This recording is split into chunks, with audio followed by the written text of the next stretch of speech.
Bismillahirrahmanirrahim. Berjumpa kembali dengan saya, Mustafa Kamil, dalam mata kuliah Akuntansi Manajemen.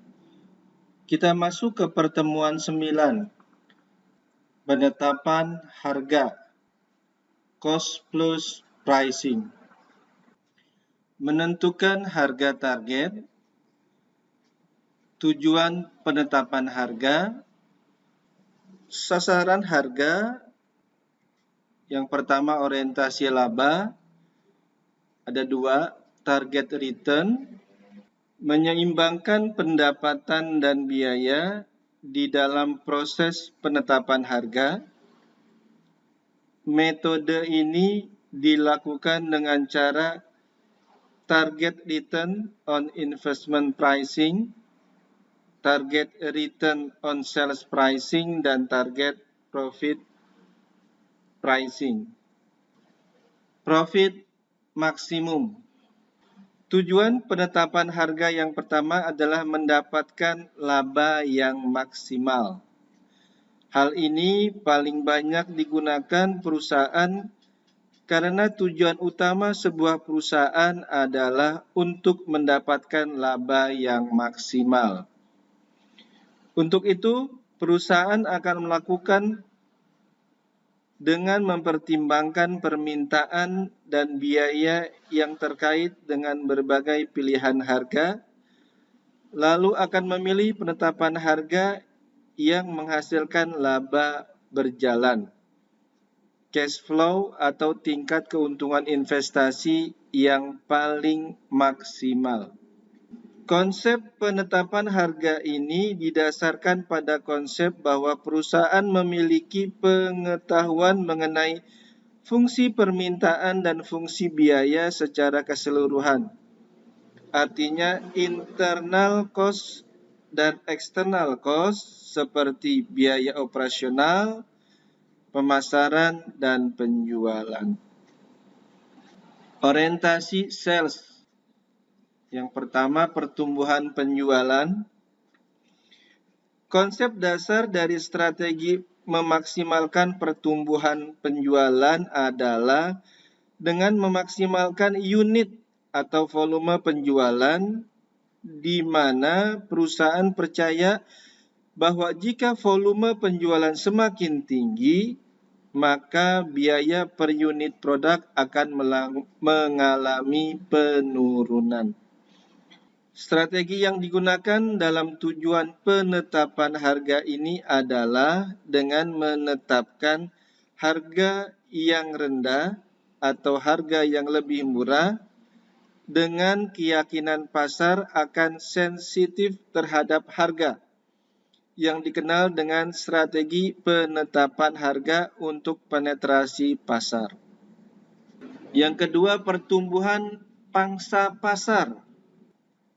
Perusahaan yang memiliki pasar sendiri perlu adanya penetapan akan harga yang tepat agar dapat mempertahankan pangsa pasar.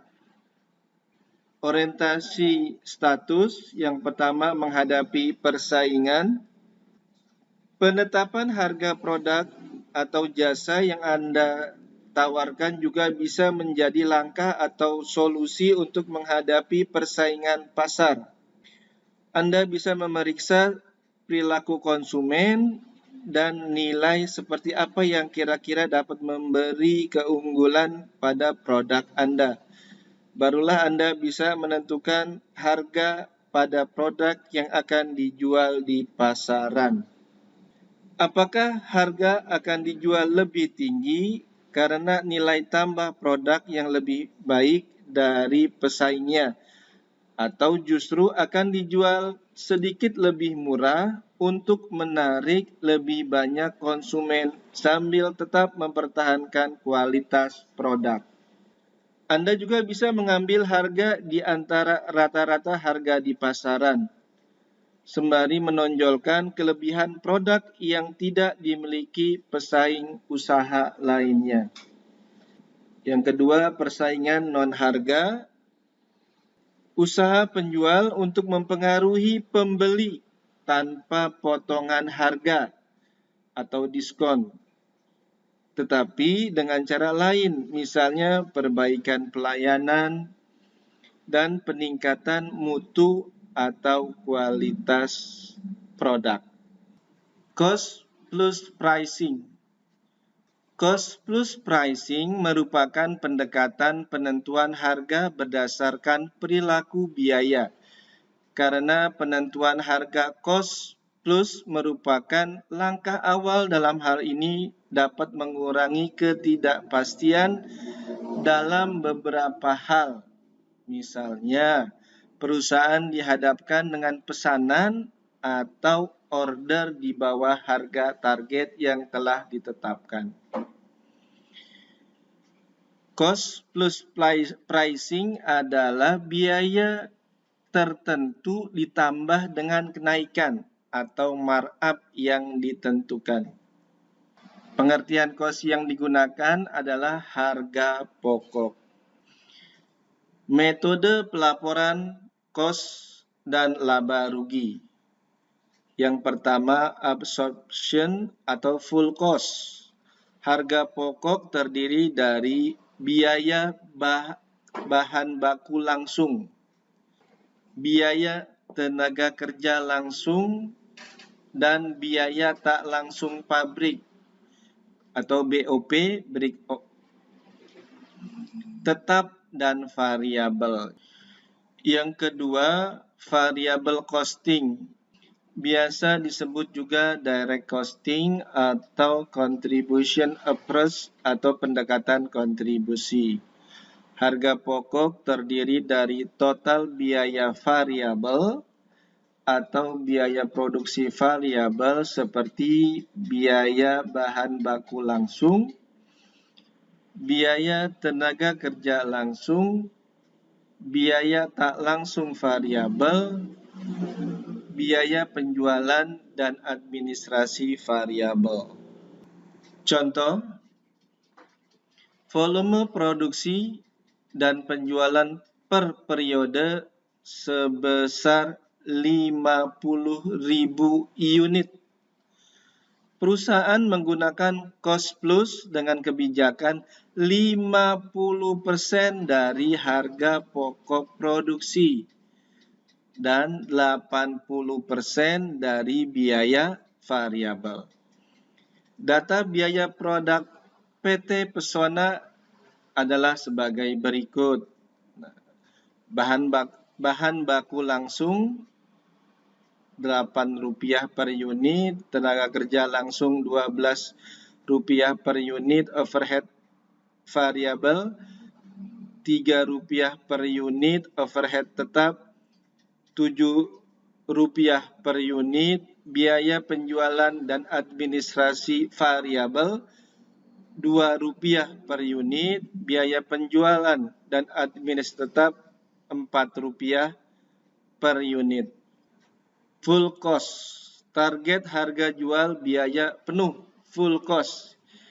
Biaya bahan baku Rp8. Kita lihat ini sumbernya dari mana yang 8. Nah, ini sumbernya 8. Tenaga kerja Rp12.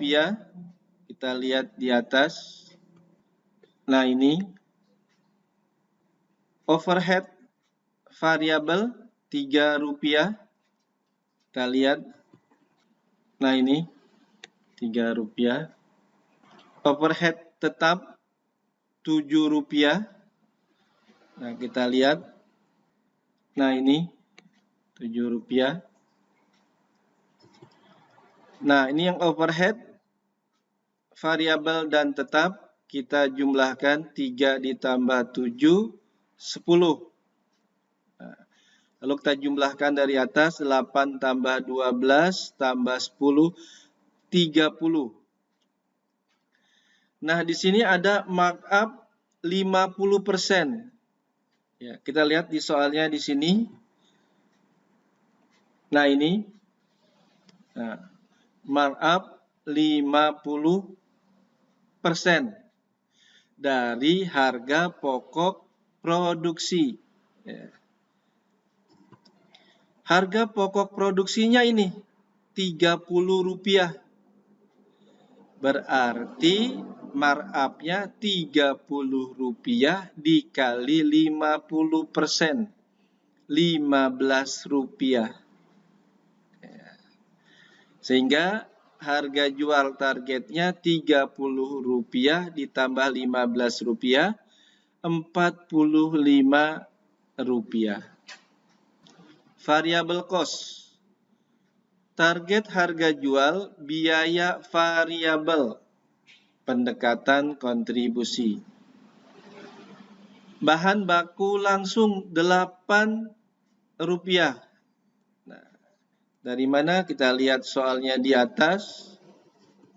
Nah, ini 8. Kita balik kembali. Upah langsung 12. Kita lihat. Nah, ini upah langsung atau tenaga kerja langsung. Overhead variabel 3. Nah, kita lihat. Nah, ini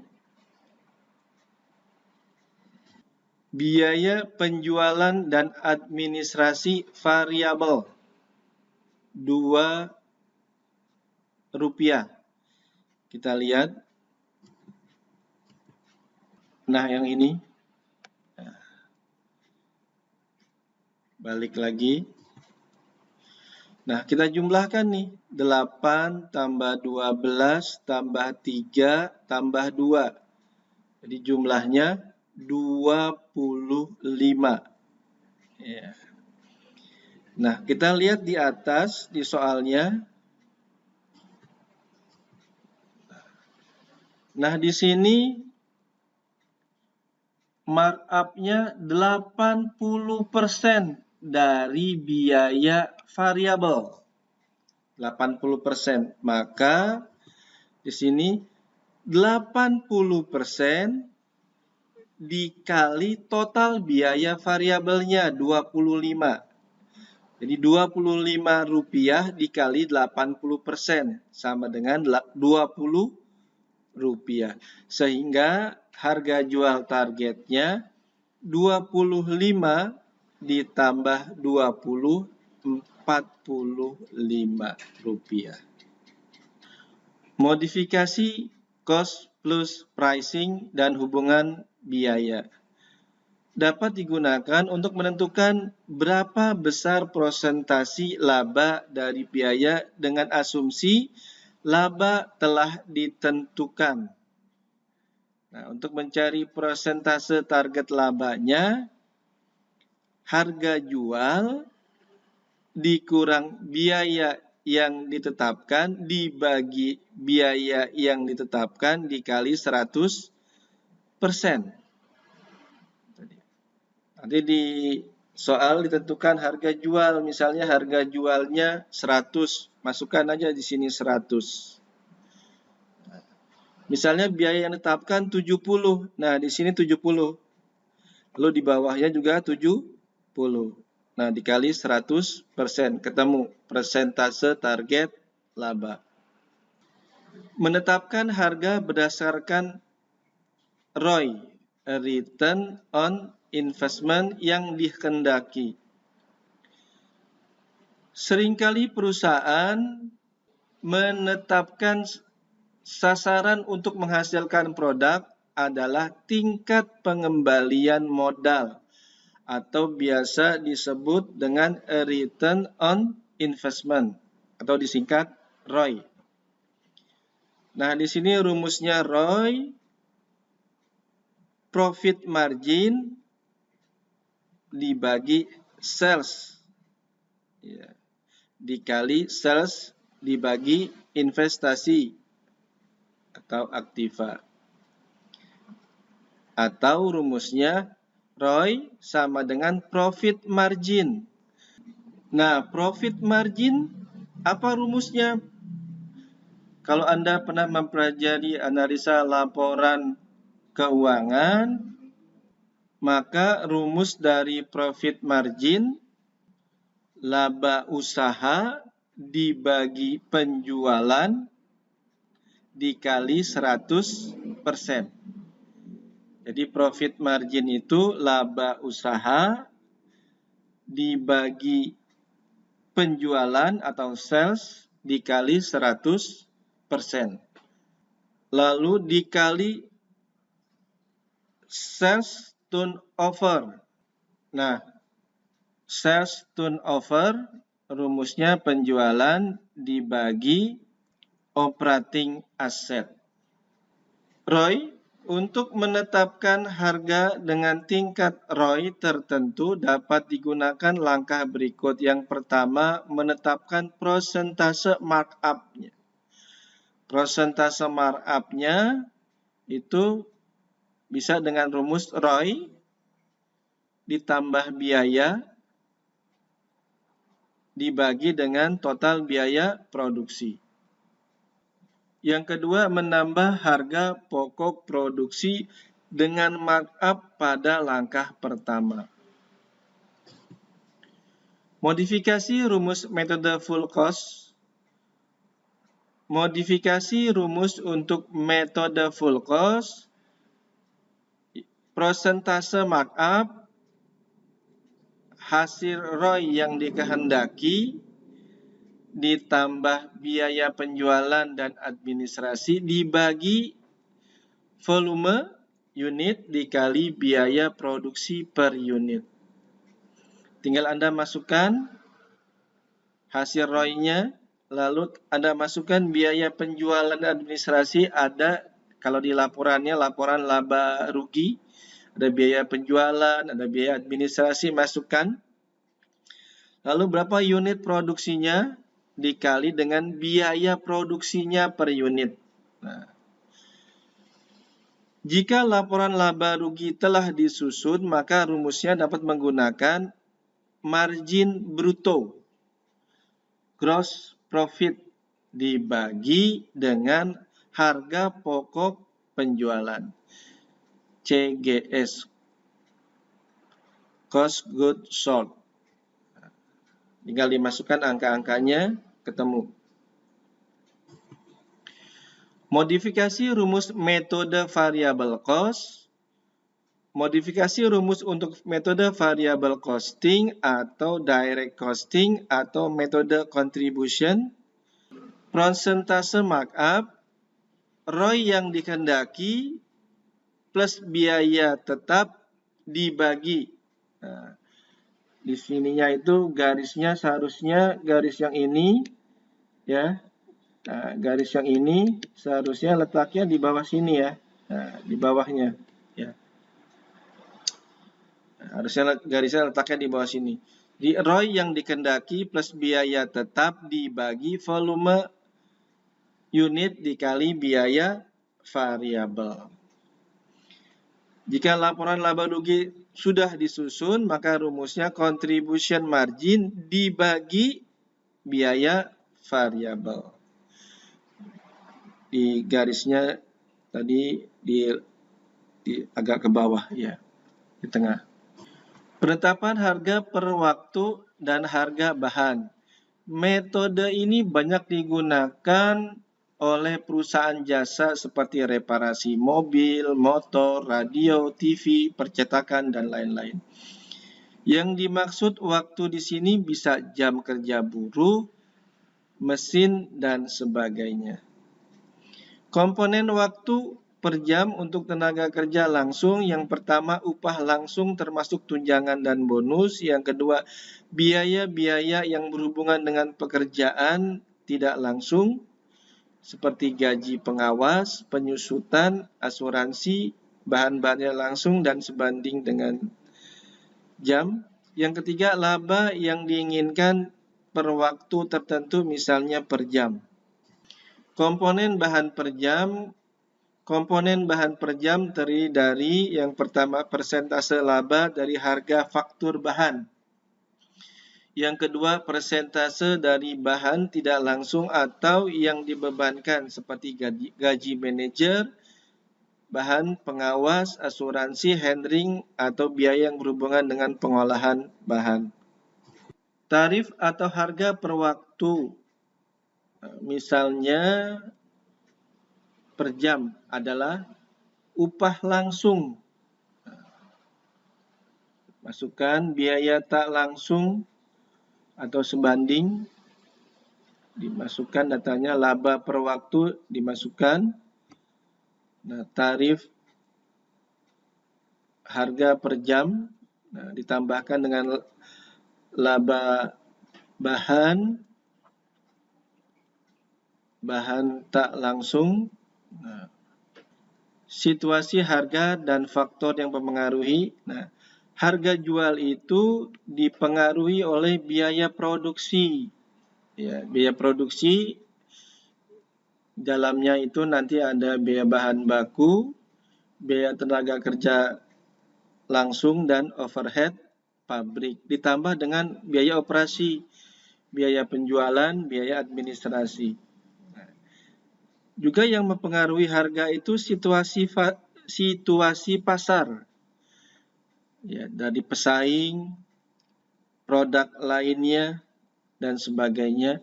Lalu harga jual juga dipengaruhi laba yang diinginkan oleh perusahaan, oleh manajemen.